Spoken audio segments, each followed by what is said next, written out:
बिस्मिल्लाहिर्रहमानिर्रहीम। अस्सलाम वालेकुम नाज़रीन, दुनिया न्यूज़ पर आप देख रहे हैं प्रोग्राम नुक्ता नज़र। मैं हूं आपका मेज़बान मोहम्मद अजमल जामी और इस्लामाबाद स्टूडियो से हमें ज्वाइन कर रहे हैं जनाब मुजीबुर रहमान शामी साहब। आज के प्रोग्राम में हमें ज्वाइन करेंगे पिलडेट के सरबराह जनाब अहमद बिलाल महबूब और इस्लामाबाद से सीनियर सहाफ़ी जनाब राजा मोहसिन एजाज साहब भी।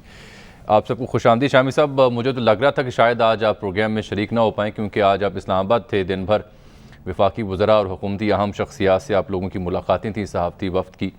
उस पर मैं बाद में आता हूँ क्योंकि कल तक तो हम रोना रो रहे थे कि मुजव्वज़ा ये जो मीडिया रेगुलेटरी अथॉरिटी है उसके ऊपर सहाफ़ती तंजीमों का एहतजाज था, अपोजिशन हम आवाज़ हुई, तो उस पर हमने बात की। कल आज भी उस पर बात करनी थी, लेकिन जो इलेक्शन कमीशन और वफाकी वज़रा आमने सामने आए हैं उसमें बड़ी अहम पेशरफ्त हुई है। आज चीफ़ इलेक्शन कमिश्नर की ज़ेर सदारत इलेक्शन कमीशन पाकिस्तान का अहम इजलास हुआ है जिसमें वफाकी वज़रा यानी फवाद चौधरी साहब और आज़म सवाती साहब के हवाले से इलेक्शन कमीशन ने यह फ़ैसला किया है कि उनको नोटिस सर्व किया जाएगा। लिखा गया इस प्रेस रिलीज में कि सदर पाकिस्तान और सेनेट स्टैंडिंग कमेटी की मीटिंग के दौरान वफाकी वज़ीर रेलवे जनाब मोहम्मद आज़म खान सवाती की तरफ से इलेक्शन कमीशन पर जो इल्ज़ामात आयद किए गए उस पर उनसे सबूत मांगने का फ़ैसला किया गया है। इसके अलावा फवाद चौधरी साहब की तरफ से प्रेस ब्रीफिंग के दौरान इलेक्शन कमीशन और चीफ इलेक्शन कमिश्नर पर जिन अल्फाज में इल्ज़ाम तराशी की गई उस पर भी कमीशन ने यह फ़ैसला किया है कि दोनों वज़रा को नोटिस जारी किए जाएंगे ताकि मज़ीद कार्रवाई अमल में लाई जा सके। इलेक्शन कमीशन ने पैमरा से भी रिकॉर्ड तलब किया है और दफ्तर को हुक्म दिया है कि वो ईवान सदर, सेनेट की स्टैंडिंग कमेटी की कार्रवाई और प्रेस ब्रीफिंग से मुतालिक तमाम रिकॉर्ड मुरतब करके इलेक्शन कमीशन के सामने पेश हो। ये EVM मशीन के ऊपर इलेक्शन कमीशन की जो ऑब्जेक्शंस थी और इंतखाबी इस्लाहात के ऊपर जो इलेक्शन कमीशन का रद्द अमल था या उनकी तजावीज़ थी उसके ऊपर वफाकी वज़रा स्टैंडिंग कमेटी में भी और प्रेस ब्रीफिंग में भी बरहम होते रहे हैं। वफाकी वज़रा ने इलेक्शन कमीशन की तनकीद के ऊपर क्या कहा था, ज़रा पहले वो देखिए। इलेक्शन कमीशन एक हेडक्वार्टर बन गया है इस वक्त अपोजिशन का। लोगों को एतमाद नहीं है इलेक्शन कमीशन के ऊपर। कोई भी शख्स पाकिस्तान में इंतखाबी निज़ाम से मुतमईन नहीं है। सियासी क़यादत बैठेगी, वो फ़ैसला करेगी कि मुल्क में किस निज़ाम के तहत इलेक्शन होने चाहिए जो कि काबिल कबूल होंगे। इलेक्शन कमीशन की जो मंतक है वो ये कहते हैं कि पार्लिमान को हक़ नहीं है उन्हें बताने का कि निज़ाम क्या होगा। चीफ़ इलेक्शन कमिश्नर साहब को ज़्यादा शौक़ आया हुआ है कि वो एक अपोजिशन के माउथ पीस के तौर के ऊपर काम करना चाहते हैं। इस इदारे के पीछे कौन है वो खुफियात जो टेक्नोलॉजी के इस्तेमाल को नहीं करने देते। बल्कि जो स्टैंडिंग कमेटी थी वहां पर रिपोर्ट ये हुआ कि आज़म खान सवाती साहब ने यह तक कहा था कि ऐसे इदारे को आग लगाएं। इसी वजह से आज इलेक्शन कमीशन ने नोटिस भेजे। और कुछ देर पहले शामी साहब फवाद चौधरी साहब ने ट्वीट किया, वो कहते हैं इलेक्शन कमीशन का नोटिस आया तो तफसीली जवाब देंगे। शख्सियात के सियासी किरदार पर बात करना पसंद नहीं तो अपना कंडक्ट भी गैर सियासी रखें। नाम लिए बगैर वो चीफ इलेक्शन कमिश्नर को मुखातिब करें। शाम साहब, मेरा सवाल आपसे ये सारी सूरत हाल को बयान करने के बाद कि PDM के लॉन्ग मार्च हो, इस्तीफों की बातें हों, महंगाई का रोना हो, ये सब अपनी जगह रहा लेकिन हुकूमत को खातिर खा फ़र्क नहीं पड़ा। ये EVM मशीन वाला मामला, इंतखाबी इस्लाहात, इस पर खामखा एक आईनी इदारे पर इल्ज़ामात की बौछार कर डाली। अब इलेक्शन कमीशन को एक्शन में आना पड़ा। हो गया क्या ये तसादुम की तरफ जाता नहीं सिलसिला आपको दिखाई देता? देखें, अभी आपने लफ्ज़ इस्तेमाल किया है कि ऐवान सदर और सदर पाकिस्तान, ये मुझे समझ में नहीं आ रहा ये ऐवान सदर और सदर पाकिस्तान के अल्फाज क्यों इस्तेमाल किए गए हैं। आपने इलेक्शन कमीशन की प्रेस रिलीज़ के हवाले से ये बात की है। बिल्कुल, उसमें लिखा हुआ है। बिल्कुल नहीं, क्या मतलब है इसका?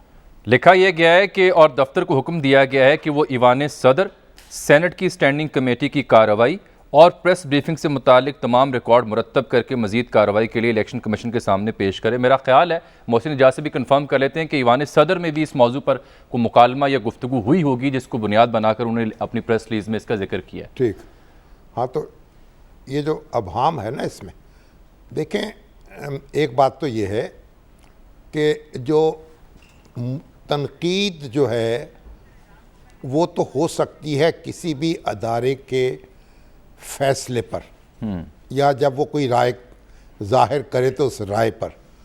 सुप्रीम कोर्ट और हाई कोर्ट्स जो हैं उनके फैसलों पर भी फेयर कमेंट हो सकता है, और हम भी मुअद्दबाना वो बाज़ औक़ात अपनी मारूज़ात पेश करते हैं मुख्तलिफ़ फ़ैसलों के हवाले से। तो ये बात तो तनकीद मुअद्दबाना अंदाज में हो, उसे फेयर कमेंट कहा जा सके, इस पर तो एतराज़ नहीं किया जा सकता। लेकिन जब आप शख्सी हवाले से बात करें और शख्सी इल्ज़ामात लगाए जाएं तो फिर मामला मुख्तलिफ हो जाता है। अब इसमें आज़म सवाती साहब ने जो गुफ्तगू की है वो तो एक हर हद से गुज़र गए हैं वो। यानी ये अल्फाज जो हैं, किसी वज़ीर तो क्या, किसी रुकने असम्बली तो क्या, किसी एक छाबड़ी फरोश को भी ज़ेब नहीं देते कि वो किसी आईनी अदारे के बारे में ये कहे। और ना ये छाबड़ी फरोश जो है वो इस तरह की बात करने का भी तसव्वुर नहीं कर सकता कि आग लगा दी जाए और ये पैसे पकड़ लिए हैं। तो आज़म सवाती साहब ने जो कुछ कहा है, लेकिन वो तो बहुत ही काबिल एतराज़ है, और उस पर तो मेरा ख्याल है वज़ीर आज़म इमरान ख़ान को ख़ुद नोटिस लेना चाहिए था, और कम से कम बात ये होती कि वो उनसे मुतालबा करते कि वो माज़रत करें गैर और मशरूत अपने करते। अल्फाज वापस लें। लेकिन वज़ीर आज़म ने ऐसा इक़दाम नहीं किया, और ये जिसकी उनसे तवक्को है और तवक्को थी। लेकिन आज़म सवाती साहब ने जो गुफ्तगू की है वो एक पार्लिमानी कमेटी की मीटिंग के दौरान की है। तो जब पार्लियामेंट की कार्रवाई जो है उस पर आप किसी अदालत में कोई कार्रवाई नहीं कर सकते। पार्लियामेंट के अंदर और पार्लिमानी कमेटी में जो बात की जाती है वो भी पार्लियामेंट के अंदर बात के मुतरादिफ होती है। तो मेरा ख्याल है कि वो जो कुछ आज़म सवाती साहब ने कमेटी के अंदर कहा है सही, तो वो तो उसकी आड़ ले सकते हैं और अपना तहफ़्फ़ुज़ मांग सकते हैं, और वहाँ एक मुश्किल सूरत हाल पैदा हो जाएगी। लेकिन उसके अलावा जो भी तो बातें गुफ्तगू है ना प्रेस दोनों वज़रा कॉन्फ्रेंस की। में कही गई हैं, जो बात प्रेस कॉन्फ्रेंसों में कही गई है, पार्लियामेंट से बाहर कही गई है, वो उनका जवाब देना होगा। और ये जो है, जो इलेक्शन कमीशन ने नोटिस दिया है, उस नोटिस का जवाब ये वज़रा कराम क्या देंगे, हम उसके लिए इंतज़ार करेंगे। लेकिन बहरहाल ये एक कटहरे में वो खड़े हो गए हैं ठीक, इस हवाले से। बिल्कुल। अहमद बिलाल महबूब साहब, खुश आमदीद कहते हैं आपको भी। सर, आप भी इस कमेटी में तशरीफ़ रखते थे पिलडैट की नुमाइंदगी करते हुए। आपने भी उस दिन गुफ्तगू की थी हमारे साथ प्रोग्राम में कि उस दिन क्या तय पाया, इलेक्शन कमीशन की जो एतराज़ात उनकी नौयत क्या है। लेकिन बात तो आगे चली गई ना। अब तो ये इलेक्शन कमीशन ने नोटिस सर्व करने का फ़ैसला किया और कार्रवाई करने का ऐलान किया है। तो इलेक्शन कमीशन किस हद तक मजाज है वज़रा के ख़िलाफ़ एक्शन लेते हुए कार्रवाई करने का? इलेक्शन कमीशन का एक्ट क्या कहता है, पहले तो ये बता दें नाज़रीन को। जी देखिए, ये बात तो दुरुस्त है शाबी साहब ने जो कही है कि अगर पार्लियामेंट के अंदर अगर कोई ऐसी बात कही जाए तो वो फिर उनका पार्लियामेंट्री प्रिविलेज होता है। लेकिन उससे बाहर जो बात भी की जाए, और काफ़ी बातें ऐसी की गई हैं जो एक मीडिया को प्रेस कॉन्फ्रेंस करते हुए कही गई हैं, या पार्लियामानी कमेटी से बाहर आके प्रेस के साथ गुफ्तगू करते हुए की गई हैं, तो वो काबिल गिरफ्त हो सकती हैं। तो उस सिलसिले में इलेक्शंस एक्ट 2017 का एक सेक्शन 10 है, वो सेक्शन 10 जो है वो कंटेम्प्ट ऑफ कोर्ट वाला है, power to punish for contempt. यानी जिस तरह से हाई कोर्ट को ये इख्तियार हासिल है कि वो तौहीन अदालत के बारे में फ़ैसला कर सके, सज़ा दे सके, तो बिल्कुल वही इख्तियारात इलेक्शन कमीशन को दिए गए हैं। और ये कहा गया है कि उसमें जहां इलेक्शन कमीशन का जिक्र हो, कोर्ट का जिक्र होगा, वहां इलेक्शन कमीशन तस्वुर किया जाएगा, और जहां जजेस कहा गया है वहां इलेक्शन कमीशन के मेंबर तस्वुर किए जाएंगे। तो ये हाई कोर्ट को तौहीन अदालत का जो के ऊपर एक्शन लेने का हक हासिल है वो इलेक्शन कमीशन को हासिल है। मुझे मालूम तो नहीं है कि कभी माजी में ऐसा हुआ हो, लेकिन मेरे ख्याल में माजी में इस तरह की बातें भी इलेक्शन कमीशन के बारे में शायद ना कही गई हों। तो इख्तियार तो इलेक्शन कमीशन को हासिल है कि वो इसके ऊपर नोटिस दे सके और फिर उसके ऊपर कार्रवाई भी कर सके। बिल्कुल ठीक। अच्छा, इसका मतलब ये हुआ कि वो जो जहन्नुम साहब, में जब जाएं, ऐसे तौहीन इदारे को आग अदालत की लगाएं। कार्रवाई होती है, शामी साहब का सवाल ले जब- लीजिए पहले। जी शामी साहब।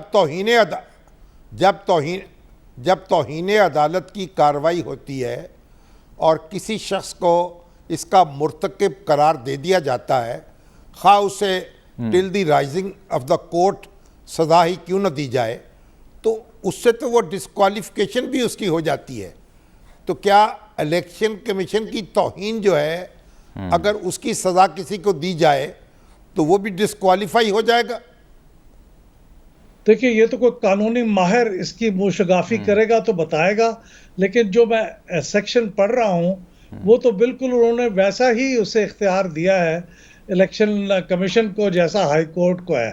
तो अगर वाकई तौहीन अदालत के मुर्तकिब वो समझे जाएंगे तो फिर मेरे ख्याल में वो डिस्क्वालिफिकेशन की क्लास शायद अट्रैक्ट हो जाएगी, क्योंकि अगर उसके अंदर जिक्र है power to punish for contempt, तो पनिशमेंट तो फिर यही है ना कि अगर वो डिस्क्वालीफाई भी हो सकते हैं उस पनिशमेंट में, वरना तो फिर तौहीन अदालत जो है उसके इख्तियारात इलेक्शन कमीशन को देना तो बेमानी है अगर वो पनिश भी ना कर सके। तो यहाँ पे तो वाजे है सेक्शन 10 मेरे ख्याल में, लेकिन इसकी अपील हो आपको सकती याद है। होगा जी, कि शामी वजीर आजम यूसुफ रजा गिलानी जो हैं, हाँ, वजीर आजम यूसुफ रजा गिलानी साहब को तौहीन अदालत की सजा दी गई थी। उनको कहा गया था कि Contempt of आप court एक की। खत लिखें स्विस हुक्काम को या स्विस अदालत को, जी तो उन्होंने उससे इनकार कर दिया था। वो उन्होंने खत नहीं लिखा था। उनका कहना यह था कि सदर पाकिस्तान को आईनी तहफ़्फ़ुज़ हासिल है और वो उनके बारे में कोई ख़त नहीं लिख सकते। उस पर उनके खिलाफ कार्रवाई हुई थी तौहीन अदालत की। उनको अपना मनसब छोड़ना पड़ा था और 5 साल के लिए नाअहल वो हुए थे। डिस्क्वालीफाई हो गए थे। जी जी 5 साल तक उन्होंने किसी इंतखाब में हिस्सा नहीं लिया। वो डिस्क्वालिफिकेशन ख़त्म होने के बाद उन्होंने फिर सेनेट का इलेक्शन लड़ा है और अब वो सेनेटर मुंतखब हुए हैं। बिल्कुल बिल्कुल दुरुस्त है, ऐसा ही हुआ है। और आपको मालूम है तलाल चौधरी साहब, दानियाल जी अजीज साहब, ये भी इसी तरह की ही चीज़ों में कन्विक्ट होने के बाद ये भी डिस्क्वालीफाई हुए हैं। तो ये इम्कान है, लेकिन फ़र्क सिर्फ ये है कि इसके बाद एक अपील का फोरम मौजूद होगा सुप्रीम कोर्ट का, जो कि यूसुफ रजा गिलानी साहब के केस में, चूँकि वह मामला ही सुप्रीम कोर्ट में था, तो इसलिए वहाँ पे तो ये अपील का फोरम उनको मज़ीद मुयस्सर नहीं था। तो अहमद साहब, इसका मतलब ये हुआ ना कि अब तो इसकी बजाय कि ईवीएम मशीन्स के ऊपर, इंतखाबी इस्लाहात के ऊपर या एतराज़ात के ऊपर मिल बैठ के बात की जाती, वो तो अब चैप्टर कहीं दूर रह गया। अब तो ये नया तनाज़ा शुरू हो गया। तो वो जो इस्लाहात, ईवीएम मशीन का फार्मूला था, वो अब ख्वाब होता दिखाई दे रहा है आपको? मेरे ख्याल आने वाले दिनों में चंद और ऐसे फैसले मुतवक्के हैं जिसके नतीजे में हो सकता है ये जो कुछ कहा जा रहा है ये भी उसकी पेशबीनी ना हो। क्योंकि देखिए, अभी वो जो डस्का का वाकया हुआ था उसमें भी कुछ लोगों को उन्होंने जिम्मेदार पाया था। उसके बारे में भी इलेक्शन कमीशन का भी फैसला आना बाकी है कि उनके खिलाफ क्या डिसिप्लिनरी एक्शन किया जाए और तहकीकात के नतीजे में उनके जो डांडे हैं वो किन लोगों से मिलते हैं, उसके बारे में फैसला आना बाकी है। बिल्कुल। और इसी तरह आपको मालूम है कि वो फॉरेन फंडिंग का केस है, उसका भी फैसला होना है।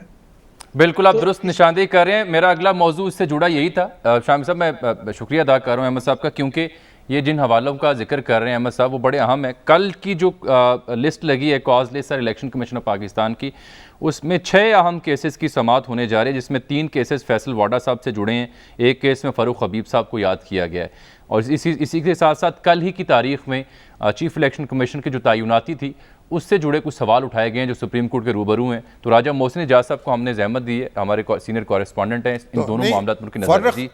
फारूक हबीब साहब का क्या मामला है? वही मैं आपकी खदमत में पेश करने जा रहा हूँ। फारूक हबीब साहब वही उसी की तफसीलात से आगाह करने जा रहा हूँ आपको भी और नाज़रीन को। जी राजा मोहसिन, बताइएगा कि ये नोटिस सर्व हुआ, तनाज़ा हुआ, अब कल के दिन अहम जो केसेस हैं जो 5 में जिक्र कर रहा हूँ उसमें फ़ारूक साहब को किस केस में क्यों याद किया जा रहा है और फैसल वाडा साहब के केसेस की नौयत क्या जो कल इलेक्शन कमीशन में ज़ेर समाअत आएंगे?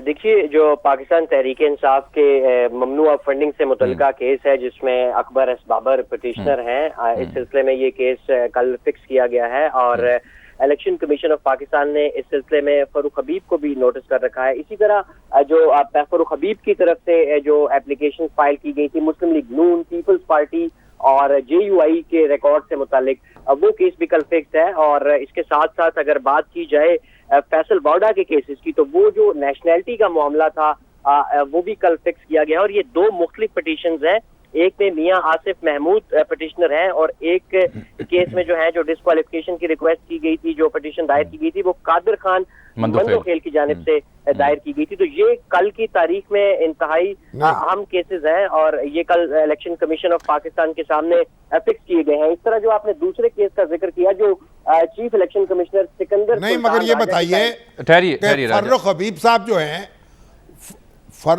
साहब जो हैं उनको कोई मुल्जिम की हैसियत तो नोटिस जारी नहीं किया गया ना, वो तो दरख्वास्त गुजार हैं दूसरी सियासी जमातों के खिलाफ, तो इसी हैसियत में नोटिस दिया गया होगा उनको।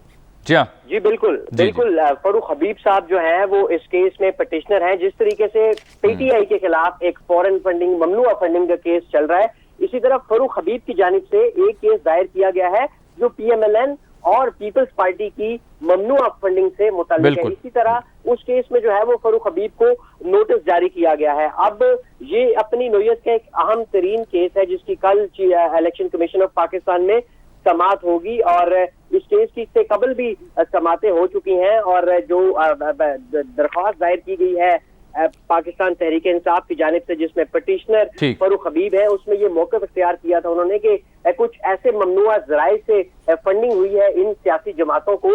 जी उन केसेस को हम फॉलो करते रहे, बयान कर चुके उसके आगाज़ व मुकासिद। चीफ इलेक्शन कमिश्नर वाला जो मामला है जो लेकिन जो फैसल वाडा है, फैसल वाडा की तो डिस्क्वालिफिकेशन का मामला है, उनके पास दोहरी शहरियत थी और उन्होंने इलेक्शन लड़ा और कौमी असम्बली के रुकन मुंतखब हो गए। उन्होंने शहरियत बाद में छोड़ी, जब वो मुकदमा उन पर चला तो उन्होंने असम्बली से इस्तीफ़ा दे दिया और फिर वो सेनेट का इलेक्शन उन्होंने लड़ लिया। तो उन्होंने बहुत यानी एक ऐसी यानी वो क्या कहते हैं जो पंजाबी में वो खेल खेलते हैं ना, बड़ी दानिशमंदी का मुजाहरा किया सूरत हाल से बचने के लिए, ये कह लें वो दानिशमंदी का मुजाहरा किया या चालाकी का मुजाहरा किया। तो बहरहाल लेकिन कानून की नज़र में तो वो काबिल गिरफ्त हो सकते हैं और उनके लिए मुश्किल पैदा हो सकती है। बिल्कुल सर, ये तीन मुख्तलिफ केसेस हैं। सवाल है और आखिरी जो समाअत हुई थी इस केस की इलेक्शन कमीशन ऑफ पाकिस्तान में, उस केस में जो वकील हैं फैसल वावडा के, उन्होंने भी यही मौक़िफ़ इख्तियार किया था कमीशन के सामने कि फैसल वावडा बतौर रुकने कौमी असम्बली मुस्ताफ़ी हो चुके हैं और अब इस केस की जो तफसीलात है वो लेना बेमायनी है।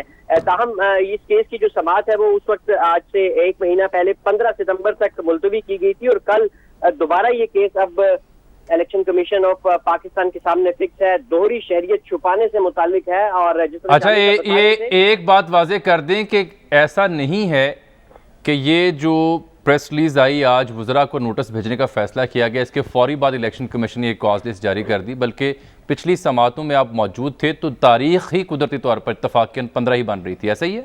जी बिल्कुल जामी साहब, ये जब केस एडजर्न हुआ था लास्ट टाइम तो उस वक्त ही जो है वो 15 सितंबर के लिए ये केस फिक्स किया गया था। अब ये एक इत्तेफाक है कि आज ये मामला, अब जिस तरीके का इलेक्शन कमीशन और हुकूमत आमने सामने है और कल ये इंतहाई अहम तरीन जो केसेस हैं ये भी इलेक्शन कमीशन इसीलिए इनकी डिटेल्स आपसे हमने जानी। आप चीफ इलेक्शन कमिश्नर वाले मामले का जिक्र करें, वो जरा मुख्तर बता दें। साद रसूल साहब ने शामी साहब ज्वाइन किया, वो जो कानूनी नुक्ता रह गया था मुख्तर उनकी राय भी जानेंगे। जी राजा मोहसिन, कल जो election commission of Pakistan chief election commissioner का जो केस है सुप्रीम कोर्ट ऑफ पाकिस्तान में, जस्टिस उमर अता बंदयाल की सरबराही में 3 रुकनी बेंच ये केस सुनेगा और ये अली अजीम आफरीदी की जानिब से एक पिटीशन 184(3) के तहत दायर की गई थी, जिसमें ये उन्होंने मौक़िफ़ इख्तियार किया था कि किसी जज को ही चीफ इलेक्शन कमिश्नर बनाया जा सकता है। ये बेसिकली आईनी तरमीम का मामला है और जिस तरीके से ये केस इस पर रजिस्ट्रार ऑफिस के बहुत सारे एतराज़ात भी लगे थे, जिसके बाद वो एतराज़ात दूर किए अली अजीम आफरीदी ने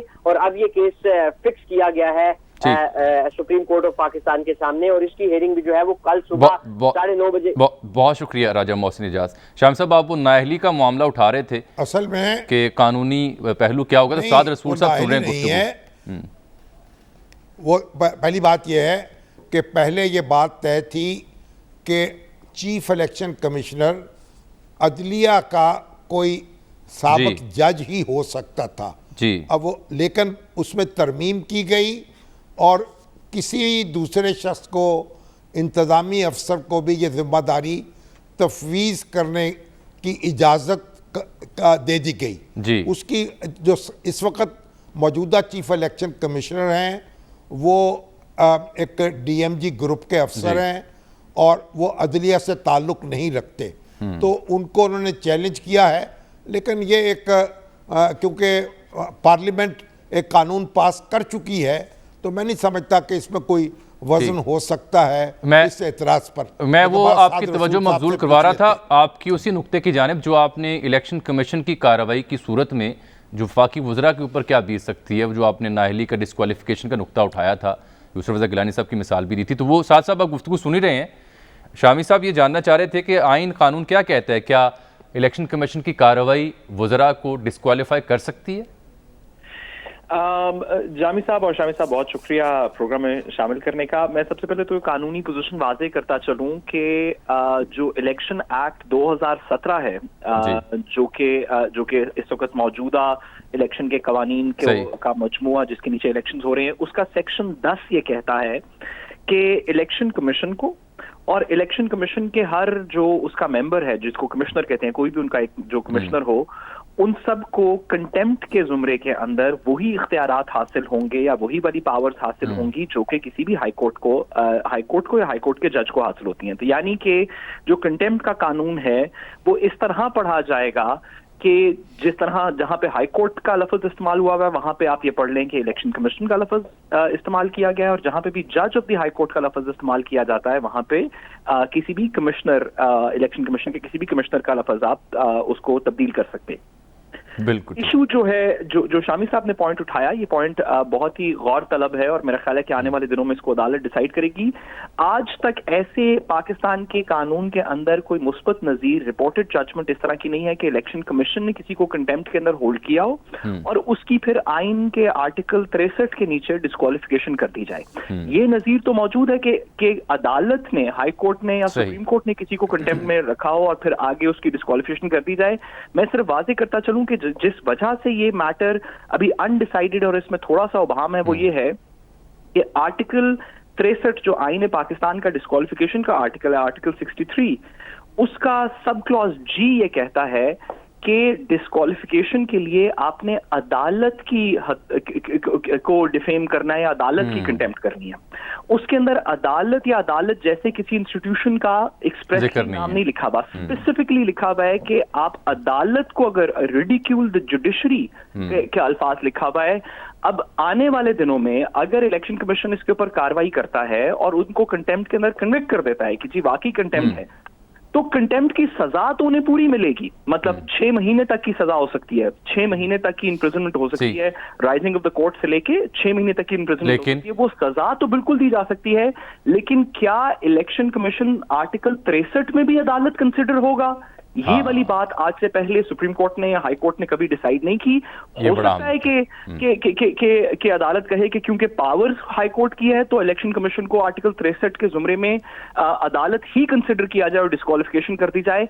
लेकिन जो अल्फाज लिखे हुए हैं वो ये हैं कि सिर्फ अदालत की हद तक इज्जत के ऊपर डिस्क्वालिफिकेशन होगी। बहुत शुक्रिया साद रसूल साहब, बहुत अहम आपने नुक्ता और गौर तरफ पहलू उसकी तरफ निशानदेही की है। हम अपने प्रोग्राम में कल भी इस पर मजीद बात करेंगे। शाम साहब, ब्रेक आ गई है, बहुत सी बातें इसमें अधूरी रह गई, लेकिन एक ब्रेक आ गई।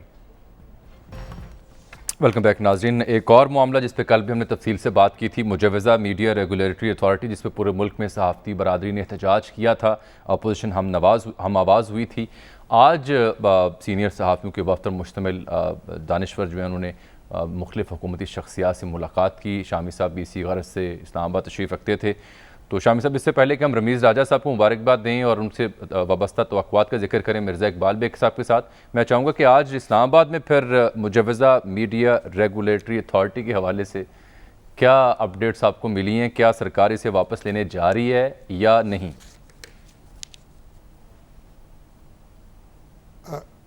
जामिल साहब, बड़ी दिलचस्प बात यह है सर कि अभी तक सरकार ने बाकायदा तौर पर कोई मुसवदा पेश ही नहीं किया जी। तो इसलिए जब उनसे कहा जाता है कि आप उसे वापस ले लें तो वो कहते हैं हमने तो कोई कानून का मुसवदा अभी पेश ही नहीं किया। सही। लेकिन बहरहाल आज शेख रशीद साहब ने हमें नाश्ते पर मदऊ किया था। मुख्तलिफ मीडिया तंजीमें जो हैं उनके जो ज़िम्मेदारान हैं उनको, तो उनके साथ काफ़ी तफसीली गुफ्तगू हुई। फिर उसमें जो हमारे वज़ीर इत्तलाआत हैं फवाद चौधरी साहब, वो उन्होंने भी हमें ज्वाइन किया और काफ़ी पेशरफ्त हुई है। तो मियाँ अमर महमूद साहब, शकील मसूद साहब, मीर इब्राहीम साहब, सैयद सरमद अली साहब, शहाब ज़ुबैरी साहब, नाज आफरीन साहिबा और फिर सरदार खान न्याजी साहब, शकील तुराबी साहब, शहजादा जुल्फ़कार साहब, अज़हर अब्बास साहब, नासिर जैदी साहब, मोहम्मद मालिक साहब, यानी ये मुख्तलिफ जो PBA, APNS, CPNE और फिर PFUJ के नुमाइंदे हैं वो उसमें मौजूद थे। तो आज तवक्को थी कि आज वज़ीर आज़म से मुलाकात होगी और इसको एक हतमी शक्ल दे दी जाएगी मामलात को, लेकिन वो मौखर हो गई है और हमें बताया गया है कि आइंदा चंद रोज़ में ये मामला वज़ीर आज़म के साथ तय पा जाएगा। तो हमें तवक्को रखनी चाहिए कि हुकूमत जो है वो होश के नाखुन लेगी और ये कार्रवाई जो है मीडिया अथॉरिटी जो है उसको मतलब एक ताक़े नसियाँ पे रख देगी। उम्मीद यही है, वगरना तो फिर जिद्दोजहद तो जारी है हमारी। बिल्कुल ठीक। देखते हैं अब क्या होता है। सही। शामी साहब, पाकिस्तान क्रिकेट बोर्ड में बड़ी अहम तब्दीलियां हुई हैं। रमीज़ राजा साहब बोर्ड के राजा होंगे अब, और आते ही कल उन्होंने बड़ी अहम प्रेस कॉन्फ्रेंस की थी। बैटिंग कोच और बॉलिंग कोच का ऐलान भी उन्होंने कर दिया। मैथ्यू हेडन और फ्लेंडर जो साउथ अफ्रीका से उनको लगा दी है। अगले माह T20 वर्ल्ड कप होने जा रहा है। बाबर आजम की कप्तानी है, उसके ऊपर भी कुछ तहफ़्फ़ुज़ात इन बिटवीन द लाइन सुनने को देखने को हमें मिल रहे हैं। तो सीनियर स्पोर्ट्स जर्नलिस्ट जनाब मिर्ज़ा इकबाल बेग साहब ने हमें ज्वाइन किया। मिर्ज़ा साहब, कल भी बात करना चाहते लेकिन वक्त की कमी थी। ये फरमाएं, रमीज़ राजा साहब बहैसियत राजा पाकिस्तान क्रिकेट बोर्ड, ये कैसी अपॉइंटमेंट है, इसके क्या असरात होंगे और उनको दरपेश चैलेंजेस क्या हैं फिलफौर? बहुत बहुत शुक्रिया। सबसे पहले शामी साहब और जामी, आप दोनों को अस्सलाम वालेकुम। असरात तो इसके यकीनन बेहतर की तवक्को की जा रही है जामी। उसकी बुनियादी वजह यह है कि इससे पहले जो एहसान मानी साहब थे माशाल्लाह 77 बरस के, वो डिलीवर नहीं कर पाए गुज़िश्ता 3 बरस में। और ये दुनिया भर में पाकिस्तान की बड़ी बदनामी हो रही है कि एक क्रिकेटर वजीर आजम, आज तक दुनिया में कभी कोई क्रिकेटर वजीर आजम नहीं बना किसी मुल्क का। एक क्रिकेटर वजीर आजम के दौर में 3 साल में क्रिकेट रुसवा होती रही, बजाय बुलंदी की तरफ जाने के पस्ती की तरफ जाती रही। तो शायद ये ख्याल आया वजीर आजम साहब को कि उन्होंने कहा अब तब्दीली का वक्त आ गया है। हालांकि एहसान मानी साहब शौकत खानम के बोर्ड ऑफ डायरेक्टर्स के मेंबर हैं, गलियार डेवलपमेंट अथॉरिटी के चेयरमैन हैं, बड़े करीब है वजीर आजम के, लेकिन बहरहाल अब उनको जाना पड़ा। रमीज राजा का ये एडवांटेज है कि एक तो रमीज राजा ने MBA किया हुआ है, पंजाब यूनिवर्सिटी से पढ़े लिखे हैं। दूसरे, वो ग्रास रूट लेवल की क्रिकेट खेल कर आए हैं, LCCA से खेले, उसके अलावा PNSC से खेले, अलाइड बैंक से खेले, पाकिस्तान के कप्तान बने और 1984 से लेकर 1997 तक 13 बरस वो पाकिस्तानी टीम में शामिल रहे। तो उनका एडवांटेज है। तवक्को ये की जा रही है कि वो तब्दीलियां लाएंगे। अगर वो नहीं लाए तो उनमें और मानी साहब में, जामी साहब, कोई फर्क नहीं। बाबर आजम के बारे में कुछ महसूस हो रहा है, vibes in between the lines के, गालिबन उनसे किसी एक फॉर्मेट की कैप्टनसी ली जा सकती है। बिल्कुल आपने सही कहा। कल की प्रेस कॉन्फ्रेंस से मैंने भी अखज़ किया कि बाबर आजम के हवाले से जब सवाल हुआ तो उन्होंने कहा मैं 1-2 सिटिंग्स उनके साथ करूंगा। इसका क्या मतलब है? या तो वो उन पर मुकम्मल एतमाद का इजहार करते, तो लग यही रहा है कि बाबर आजम को या तो ये बताएंगे कि किस तरीके से कप्तानी करनी है या फिर कुछ और होगा। अच्छा, मिर्जा साहब साथ रहें। जहाँ पे ये रमीज़ राजा साहब के प्लस पॉइंट्स हैं या उनके विजन की आपने बात की, हम भी चाहते हैं क्रिकेट परफॉर्म करे, कौम खुश होती है, वहाँ पे कल की प्रेस कॉन्फ्रेंस में कुछ उन्होंने बयान भी बड़ा अहम दिया, वो सुने, उसका जवाब फिर आपसे जानते हैं। बात तो ठीक है, किसी वजह से यहाँ पहुँचे हैं, कोई पोर्टफोलियो है तो पहुँचे हैं, लेकिन मैं नहीं सुनूंगा क्रिटिसिज्म। ये कैसी तबीयत और मिजाज है?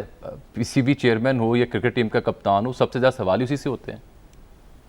बिल्कुल, कल के जो उनकी प्रेस कॉन्फ्रेंस में मुझे थोड़ी सी, जामी साहब आप तो सियासत के वो करते हैं, झलक नजर आई पीटीआई की हुकूमत के वफाकी वुज़रा की, जिनका बड़ा अग्रेसिव अंदाज होता है। बिल्कुल ऐसा लगता है उस रंग में रंगे हुए नजर आए कल रमीज राजा, वरना वो बड़े सॉफ्ट स्पोकन है, बड़े फ्रेंडली है। लेकिन कल उनकी एक तो टोन चेंज थी, शायद ओहदे की वजह से, और कल थोड़ा सा अग्रेसिवनेस उन्होंने शो की। ठीक है, उनके पास ऑप्शंस हैं कि वो कह रहे हैं मैं गालियां सुनने नहीं है, उनके पास ऑप्शंस हैं, वो क्रिकेट कमेंट्री में जा सकते हैं, उनका यूट्यूब चैनल बड़ा कामयाबी से जारी है। लेकिन मेरे ख्याल में शायद उन्होंने ये सोच लिया है कि मीडिया के साथ, क्योंकि वो माजी में फ्रेंडली रहे, इस मरतबा थोड़ा सा फासला रखेंगे। कल उन्होंने यही कहा, शायद आपने उनकी प्रेस कॉन्फ्रेंस सुनी हो, कि मुझे इंटरव्यूज के लिए बड़ा कहा गया है, लेकिन मैं कहता हूं कि क्रिकेट को आप प्रमोट करें, क्रिकेट को आगे लेकर जाएं। तो मुझे लग रहा है कि कुछ रमीज राजा थोड़ा से तब्दील शुदा रमीज राजा नजर आएंगे। लेकिन जो अगले माह T20 वर्ल्ड कप हो रहा है, वो तो हो रहा है, ऐसा तो नहीं वो समझ रहे हो, जी शामी साहब,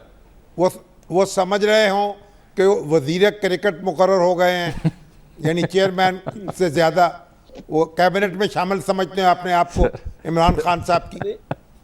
उसका जवाब ये शामी साहब के मतलब अगर आप हकीकत की निगाह से देखें तो सदर मुमलिकत और वजीर आजम के बाद पाकिस्तान में जो सबसे हाई वाली पोस्ट है वो पाकिस्तान क्रिकेट बोर्ड का चेयरमैन है, कि जिसको दुनिया भर में पजीराई मिलती है, गैर मुल्की दौरों पे जाता है, $650 डेली अलाउंस मिलता है, बिजनेस क्लास में सफर करता है, और बहुत सारे पर्क्स जो हैं वो मिलते हैं। तो शायद उसकी एक वजह ये भी हो सकती है शामी साहब। अच्छा मुख्तसर बताएं मेरे साहब कि अगले महीने का वर्ल्ड कप, उसमें फिलेंडर और मैथ्यू हेडन, क्या ये दोनों उन पिचेस से फेमिलियर है वहाँ? क्या बता पाएंगे हमें जरा बहुत मुख्तसर? ये आपने बड़ा वैलिड क्वेश्चन किया। देखें, इन लोगों ने कोई हायर लेवल पर कोचिंग नहीं की है, लेकिन रमीज का चूंकि माइंड सेट है, माजी में भी बॉब वुलमर को लाने में उनका बड़ा रोल था, तो उनका माइंड सेट है कि पाकिस्तानी कोचेस के मुकाबले में गैर मुल्की कोचेस जो है वो ज्यादा। बहुत बहुत शुक्रिया मिर्जा इकबाल बेग साहब। यहाँ नाज़रीन प्रोग्राम में एक ब्रेक। नाज़रीन, इसके साथ ही आज के प्रोग्राम में इतना ही। आपसे मुलाकात कल, तब तक ली इजाज़त, अल्लाह हाफ़िज़।